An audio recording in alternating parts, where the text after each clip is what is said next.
It sounds like Brendan Sorsby is going to fight the NFL to get into the supplemental draft, but the best thing that he could do is move forward. I'll tell you why on today's edition of Locked On NFL. The new Locked On NFL. The madman Tyler Rowland is your double shot of NFL espresso with the Locked On local experts on every major story.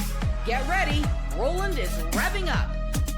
Locked On NFL starts now. Locked On Podcast Network.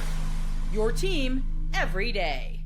Football fans, welcome in to the Locked On NFL podcast, bringing you a double dose of the NFL's biggest stories with help from our local experts that know your favorite teams like no one else. I am your host, the madman, Tyler Rowland, running a solo mission on today's show, and today's show is brought to you by Udo. Great organizations win because operations matter, and that's why you should get Udo.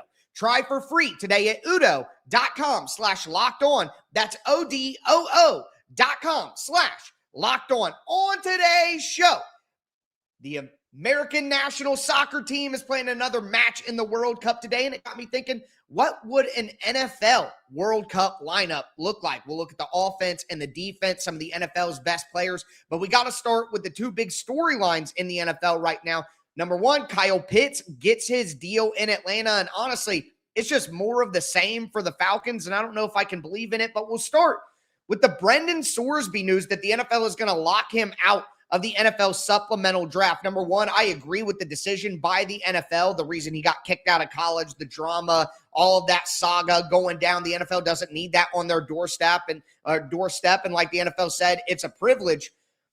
But it sounds like Sorsby might try to fight the decision, says he's going to go to the NFLPA and all of that. And quite frankly, I think the best thing that the young man can do right now is to move forward. Just accept your fate. And I get it, he's got to fight for his opportunities and there's a line in the sand, but I think we're going past that. And I think about for Sorsby, what this will do to his reputation. And one thing that you have to take into account here, and I'm not saying that it's right, but it's a reality that the NFL is a boys club. It's an owner's club. And as we have seen with other players in the past, more than one as well, if the NFL owners don't like you and don't want to give you a spot in their league, they're not going to give you one. And Sorsby may be a good prospect, and he may be a guy who had some first-round opportunities in his future if things planned out, but things didn't go that way. He's not good enough for this to not affect his career in any way. And he's going down a path here where, think about a guy like Brian Flores, thinking about a guy like John Gruden right now. Like Brian Flores can't get another head coaching gig. You know why? Because he's got to get that job from people that he is suing and saying that they were racist against him in hiring practices. It's hard to get hired by the people who you're suing right now. You know what I mean? So it's like, if Brendan Sorsby wants to go to war with the NFL, and will the NFLPA even help him in that endeavor? Will they really be on board for that for one guy? Will they push like that after he's alienated all of college football and it's been in court? And it's like, at some point, someone close to Brendan Sorsby needs to tell the young man, it's time to move forward. You made a mistake. You made a mistake. And you gamble. You know what I mean? And we could go into whether they should be or shouldn't be, this and that, but he made the mistake, broke the rules, and that's why he had to leave college football. You know what I mean? I'm not an expert on college football, but that's just what it is. So at some point, rather than fighting all these legal battles, accept your fate, accept your reality, and focus on what is actually most important in your life. It's not just this 1 year, the difference between getting in the supplemental draft and getting in next year in the regular draft in April. The difference in the timeline there is not going to fundamentally ruin or change your career. But you know what will? Continuing down this path. That's what could potentially ruin your career. And let me just say this. I think there are probably people around Brendan Sorsby who are interested in this legal battle continuing. Maybe the people on his side who could benefit from a legal battle continuing. It sure does cost a lot of money to go through all this stuff. So I just hope that, he's getting good advice. And, the people around him himself, that he obviously is more abreast to the details of his situation than I am. But just from an outside perspective, it's like, man, this, you're creating more of a problem than you're going to be able to overcome through your football. You're not that. You know what I mean? But as a player, who is Brendan Sorsby? Our guys over at Locked On NFL Draft gave a little bit of a breakdown on his skill set for people who maybe aren't up to date with who he was as a college player. This guy is a fun watch. There is a lot there. And listen, I want to explain to the listeners that obviously this is a name that's been in the news a lot recently, right? For the off the field situations. Yeah. Even during the season, he was discussed a little bit. This was my first time getting eyes on him. So this is my initial reaction, right? It's the first time I'm speaking on this. I like this young man. I think he can ball. I think that's my statement. I think he can ball. What do I like about him? I think there's physical tools that leads from the running ability. I think he's a true, you almost could probably put him in the bucket of dual threat quarterback. Because when he tucks the ball down and run, there's multiple runs throughout last year's film, the 2025 season, where it's been 20, 30, 40, 50-yard runs. And if there's not high caliber athletes on defense, it appears that he can pull away from them. Not only that, he has an element of elusiveness. Like you're talking about going forward and putting that foot in the ground. There's some things that running backs don't do well, right? As far as putting foot in the ground and getting vertical.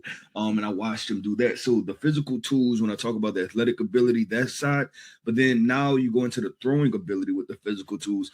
I think there's plenty enough velocity on his throws.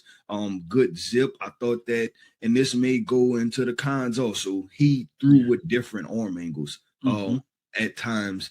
And then also, as far as being able to push the ball vertical, there's plenty enough arm strength. The ball doesn't appear to die when it gets to the deeper portions of the field.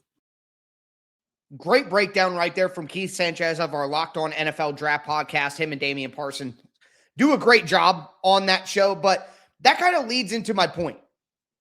Sorsby isn't a Trevor Lawrence, Andrew Luck, Joe Burrow level prospect, but he is good.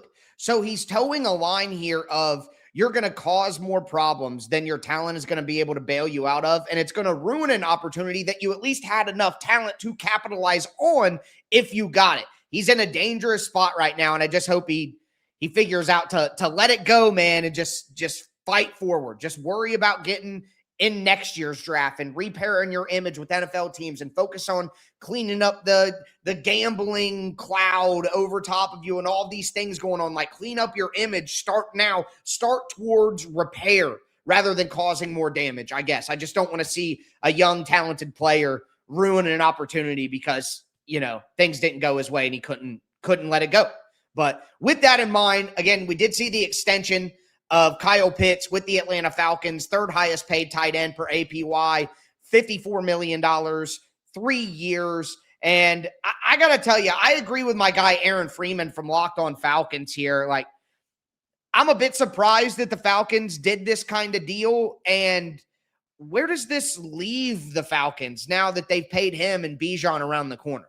Kyle Pitts gets paid, and I'll be honest with you, I didn't see this coming. The Falcons re-upped with tight end Kyle Pitts on a 3-year, $54 million deal with $36 million guaranteed, making him the third highest paid tight end in the NFL instead of letting him play out the franchise tag. And I'll be honest with you, if you had asked me at any point this offseason, what were the odds that Pitts would get extended before the season, I would have said next to zero.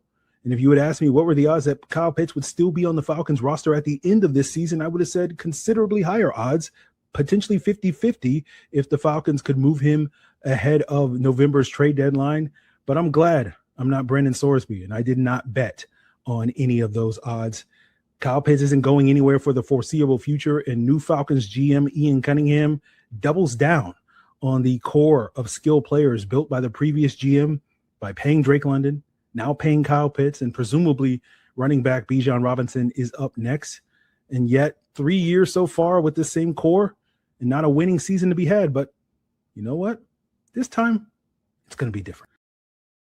My guy Aaron Freeman from Locked On Falcons in jest there at the end. It's going to be different this time. It's going to work for us. And that is how it feels with the Falcons. You always look at the roster and you're like, they're so talented. They're doing such a good job building that roster. James Pierce, now that he's kind of out of his trouble, he was fantastic. You know, Jalen Walker had moments his rookie year. They got some young guys in the secondary at safety who they drafted who have showed up. So the Falcons have so much talent. You feel like they should dominate the NFC South. But at least them and the Bucks fighting it out the last couple of years, but it just hasn't gone that way. And you go back to the Desmond Ridder days and Arthur Smith, and it never seems to get better than middle of the road for the Falcons. And you wonder if Kevin Stefanski, who's had success with middle of the road veteran quarterbacks in his past with good rosters around him, if he could get Atlanta to win that division with what he's got. But investing this much in Pitts, investing what you're going to invest in Bijan, investing what you're going to invest or what you have invested in Drake London, presumably some of these young guys on defense need to get paid soon. The offensive line is deteriorating a little bit. Are they going to be able to get a quarterback in there that's an actual difference maker to maximize all this talent that they have? If you could drop an elite quarterback on the Falcons, you have a Super Bowl contender. Like, that's what I think about their roster. But since you don't have that, is Pitts the kind of guy you really want to, man, I don't know. It's a tough one for the Falcons there. I think it's a big year for them and their core and what they stand for, because if not, where are they going? What are they going to do if both the quarterbacks are bad? You know, just what do they do from there? They're a team that you got to watch that could do something drastic if things don't go their way this season. But with that in mind, talking about the Atlanta Falcons with their great weapons, and quite honestly, I would use one of their weapons, Bijan Robinson, at the front of my offense if I was building a World Cup team out of NFL superstars. Let's have a little bit of summer fun with the World Cup in America this summer.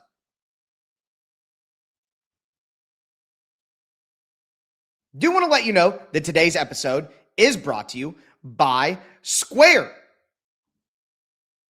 the business platform helping sellers become neighborhood favorites. Whether you're preparing for a busy season or managing everyday demand, Square helps keep your business moving with everything from payments and online orders to inventory to staff management and more, all in one place, so business owners can spend less time managing tools and more time focusing on their customers. Square helps simplify the everyday work behind running a business while giving owners the tools they need to keep growing. And it's something that you notice when you're supporting the local businesses that you love. For me, some of my favorite neighborhood spots, I notice when they run on Square, everything is seamless, from payments to receipts to customer loyalty programs. Square helps you run your business more smoothly, bringing payments, operations, and insights together in one place so you're ready for whatever's next. Right now, listeners can get up to $200 off Square hardware when you sign up at square.com/go/lockedonnfl. That's SQUARE.com/go/lockedonnfl. Get started with Square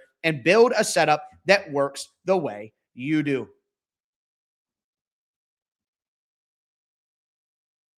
All right, football fans, let's continue today's edition of Locked On NFL. Again, we talked about Brendan Sorsby, his situation, Kyle Pitts with the Falcons, that extension there. Now I want to have a little bit, again, of summer fun and make a little World Cup lineup. The United States men's national team is having their final group stage match on Thursday. They're going to advance to the knockout round. You got the World Cup taking place in the American continent this year with Mexico, Canada, and a bunch of games taking place in the United States. Of course, I think it's been a great experience, quite frankly, seeing other countries come over and visit America and kind of take in some of the stuff that maybe we take for granted on a day-to-day basis. Some of the sites, some of the locations, the food, the variety, the things that we have here. Anyway, it's been kind of fun. It's been a cool experience, patriotic, you could even say. But with that in mind, it got me thinking, you know, what a classic radio segment be, building an NFL lineup to go into the World Cup. Now, come on, let's be real here.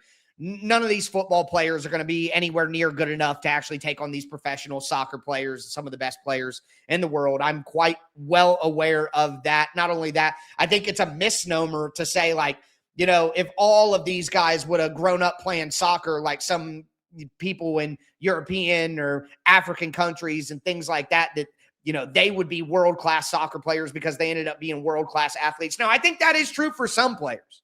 And I think that's part of it that's left out. It's like, I'm not saying that, if Justin Jefferson went to play professional soccer right now, that he could end up being as good as some of the best soccer players in the world. But I'm telling you that if Justin Jefferson was born in France and went to a soccer academy from the time that he was 12 years old, he would be one of the best players in the world.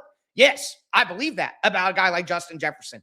I believe that about a guy like Lamar Jackson, for example. So, I think the argument that you see people make is that, these guys, just because they're good at one sport, and I agree, like with some of the best defensive players or offensive linemen and stuff like that end up being great soccer players. No, they would never be. Like, that's just not how their bodies are built. They probably would not be that way. But do I think that Christian McCaffrey, if he, again, grew up playing soccer and that's the only sport he ever wanted to play and he trained for that his whole life, would Christian McCaffrey be on the United States World Cup soccer team right now? Yes, I do believe that. Does that make me, a meathead jock football guy? Maybe. Sue me. But that's what I believe. So I'm somewhere in between on the conversation of, oh, they couldn't do it. It's too hard to, let me just say, our best athletes decide to play basketball and decide to play football. That's the truth. Like, I truly believe that. So anyways, whatever that says about me, let it say it. Some of these guys, if they train to be soccer players their whole lives, would absolutely be good enough professional soccer players. Quite frankly, I think our soccer teams would be better if the premium athletes like Christian McCaffrey and Bijan Robinson and Josh Allen, Lamar Jackson, Derrick Henry. But anyway, with that in mind, up top, my two strikers, I'm going Bijan Robinson, just elite, explosive, cutting athlete to dart through crowds, quick ball movement, make his runs through the back of the defense, a jitterbug with the ball at his feet. That's how I envision Bijan Robinson, just constantly cutting people up. And then I personally like the Zlatan Ibrahimovic, and I grew up with Didier Drogba. You know what I mean? The big, strong strikers at the top. So give me Derrick Henry at the top. So I got Bijan Robinson, who is a smaller guy, my explosive, cutting, darting athlete. And then I just have my brute force, Derrick Henry, with headers and jumping over top of people, bullying people in the box, getting through, creating space, not getting knocked off the ball. Give me Bijan Robinson and Derrick Henry up at the top.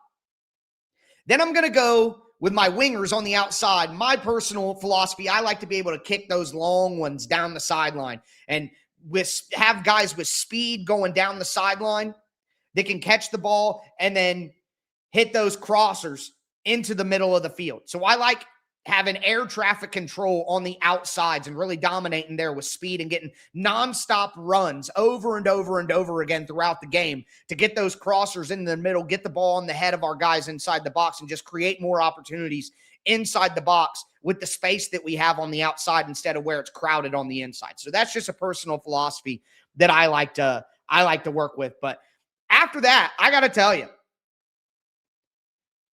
I'm going with Lamar Jackson, not as my strikers up top with Bijan Robinson and Derrick Henry out there, but I'm going with Lamar Jackson in the middle to be the quarterback of the offense, kind of my center attacking midfielder. He can kind of be in that triangle with Derrick Henry and Bijan Robinson and set everything up. And again, Lamar Jackson is ideally suited for that with his athleticism, his quickness, his change of direction, his intelligence to understand all the different angles. I can't think of a better player. Like, he would just be now, I don't think that Lamar, like I'm saying, these football players could end up being professional soccer players. I'm not saying all of them would be the greatest of all time. Like, Lamar may not be Messi, but I think he could be absolutely excellent in that center attacking mid position. And listen, he's got just elite athleticism. He's revolutionized the position, according to my guy Kevin Ostracker from Locked On Ravens. I mean, Lamar, yeah, he's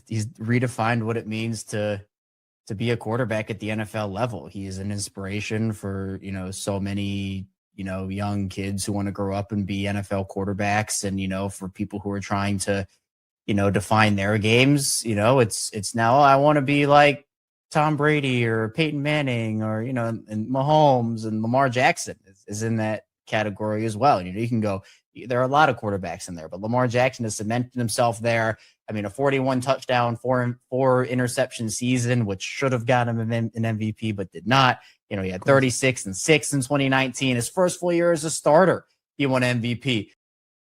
Just imagine if Lamar Jackson, since he was 9 years old, has had a soccer ball at his feet.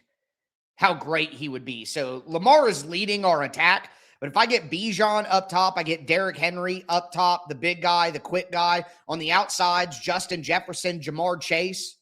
I think we're in a pretty good spot with Lamar Jackson running that crew. I feel good about that. Now, there are other players that would make, I would have JSN, CeeDee Lamb on the outside, like A.J. Brown in the Derrick Henry spot, or Christian McCaffrey, again, in the Bijan Robinson spot. If Lamar Jackson isn't available, maybe you go with a guy like Josh Allen, who's bigger, more physical, but some of those headers, controlling the ball in the midfield, he might give you some advantages there to the speed and the quickness that Lamar Jackson brings. There's a lot of combinations. You could build a good unit, but again, I'm going Bijan Robinson, Derrick Henry as my strikers, Justin Jefferson, Jamar Chase as my wings on the outside, and Lamar Jackson as kind of my center attacking mid. But we got to build out the defense. We got to look at the goalkeeper position, where I'm putting the best defensive player in the NFL. Do want to let you know that today's episode is brought to you by Odoo. Running a business shouldn't feel like you're trying to connect a bunch of different systems that were never designed to work together. One app for accounting, another for inventory, another for sales, and somehow none of them talk to each other. That's where Odoo comes in. Odoo is an all-in-one business management software that brings every part of your business together in one powerful platform, from sales to accounting to inventory to marketing.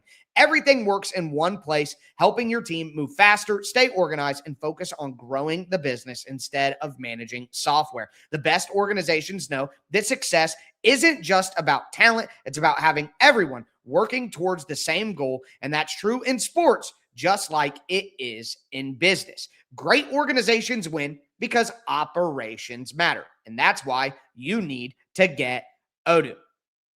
Try for free today at odoo.com/lockedon. That's odoo.com/lockedon.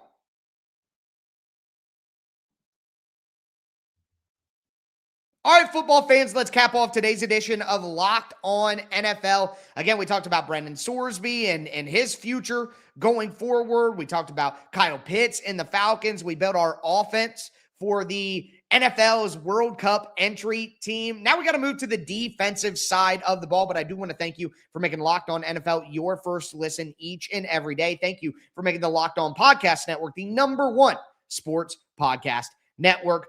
With that being said, though, I like to have a center defensive mid. I like to have a leader of the defense out in front that can kind of transition between the offense and the defense, have that speed, have that physicality, though, where he's a defender, but he can play in the middle of the field because he is athletic. And that's why I went with Kyle Hamilton. I know we got a lot of Ravens on the team with Henry and Lamar, and now we're adding Kyle Hamilton, but I think Hamilton makes perfect sense with his 6'3", 200+ pound build. He's got good speed. He's physical. I think he could transition. He could play a little bit of offense and score if you needed to. Good with the ball in his hands. Good vision as well. He could really make some of those passes into the offensive guys because, again, in soccer, you got to do a little bit of both. So I think that Kyle Hamilton would be perfect there. If there was somebody else, though, Derwin James is a guy who made a lot of sense for me. Who could be kind of in a similar vein. He's got the big physical style, but also the athleticism. I think he could transition and be both sides. I want that center defensive mid spot. I'll go with Kyle Hamilton or Derwin James. Now, as we get to the back line of the defense, you got to get some linemen involved, right? At some point in time, you got to get some linemen involved. When I'm talking about the center backs, the last line of defense, the triangle with the goalkeeper, I had to throw one offensive lineman in there, and I went with Penei Sewell. So That's what I went with, to get one offensive lineman in there, a guy with good movement skills. You see Penei Sewell get out on the move. He's able to knock people out. Would an offensive line style of player ever be in a real soccer lineup? Absolutely not, folks. But it's summertime. Learn to have a little bit of fun. Penei Sewell, we're getting the big boys involved. You get a spot out there, my man. Now, maybe you could argue putting an offensive lineman, a big, strong, like Lane Johnson, big, strong, 6'6", 6'7", 6'8" offensive lineman. Joe Alt, maybe. We could throw it goalkeeper to get the offensive line involved. Maybe that would be a better way to do it. And I'd throw Myles Garrett out there in one of those center back positions to play defense. That would make sense. You could pretend that's what I did if that makes you feel better about things. But either way, I'm getting an offensive lineman in there, man. Not going without it. Staying in the center, though, I'm going to go with Will Anderson.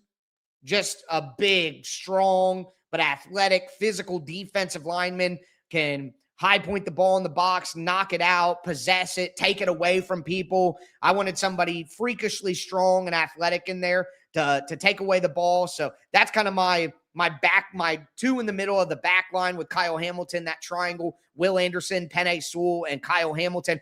On the outsides, I went a little bit of wonky here. On the right-hand side, I went with Puka Nacua. I know that he's an offensive player, but Puka is just like the juggernaut. Like, he's just going to drive his head through the drywall. He's just that kind of guy. You know what I mean? Reckless abandon. He plays like that on offense, too. He doesn't care if he gets hurt, throws his body at people, just constantly going crazy. Puka Nacua made some sense for me as a right back on the right-hand side because he's got that good speed, too. Got a little offensive ability. He could press up from the backside and still get back to his spot. I like that. And then on the other side, I went with Fred Warner. Wanted a smart, stronger player, maybe not with the speed of Puka Nacua, but got some strength over there as well if we need to condense in. And Myles Garrett. Myles Garrett is my guy in the box, in the goal. He's got the length, the get off, like the just firing off to one direction or the other to be able to save it on goal kicks or dive and get to the top corner. He's got great length, great athleticism, and again, that explosiveness out of the stance. Exactly what I'm looking for. Myles Garrett is an elite level player that could change our team like he's doing for the Los Angeles Rams, which is something our guys over at Locked On Rams talked about recently. It's exactly like when they went and got Matthew Stafford. It's exactly like when they went and got Von Miller. These are huge players. These aren't just good players that have a chance to maybe make your team a little bit better. These are Hall of Fame players that are coming in. Maybe Miller wasn't in the prime of his career. Stafford was. Garrett is. These guys are going to come in here and change everything. I love that they're going for it. The price is high. I know we'll talk about that. I know that Jared Verse is a really good player, but he's not Myles Garrett. Nobody is Myles Garrett. Myles Garrett is one of one. He's going to be one of one in the goal for us too. So I'm going with Myles Garrett there. So that's my full lineup. Bijan Robinson, Derrick Henry, Justin Jefferson, Lamar Jackson, Jamar Chase on our offensive side. Then Kyle Hamilton at the top of the defense, Fred Warner, Will Anderson, Penei Sewell, and Puka Nacua on the back line of defense with Myles Garrett in the goal. That's the NFL superstar lineup to go into the World Cup. I think if all of these guys were available, we could get them trained up from, get in the time machine and get them trained up from the time that they were 10. We could have a pretty solid lineup right here. Again, maybe you switch Penei Sewell, you bring in Joe Alt, and you put Myles Garrett out on the field. That makes sense too. I'm all for that. Now, my backup lineup, though, again, Christian McCaffrey, George Kittle for Derrick Henry. So Christian McCaffrey, George Kittle up top, JSN, Josh Allen, and CeeDee Lamb across, Derwin James instead of Kyle Hamilton, Micah Parsons. Maybe you throw George Kittle down on defense, throw A.J. Brown up top. Let's do that. Maybe you get a guy like Drake London in at goal. Again, Joe Alt makes some sense. Tristan Wirfs, Derek Stingley in the Puka Nacua, or, maybe a guy like Pat Surtain in the Puka Nacua outside back area. I think that could make some sense as well. Definitely do appreciate you guys tuning in. Again, summer editions of Locked On NFL. We're having some fun out here, but that's going to do it for today's edition of Locked On NFL. I am your host, the Madman, Tyler Rowland. And as I tell you guys every episode, thanks for tuning in and stay safe out there.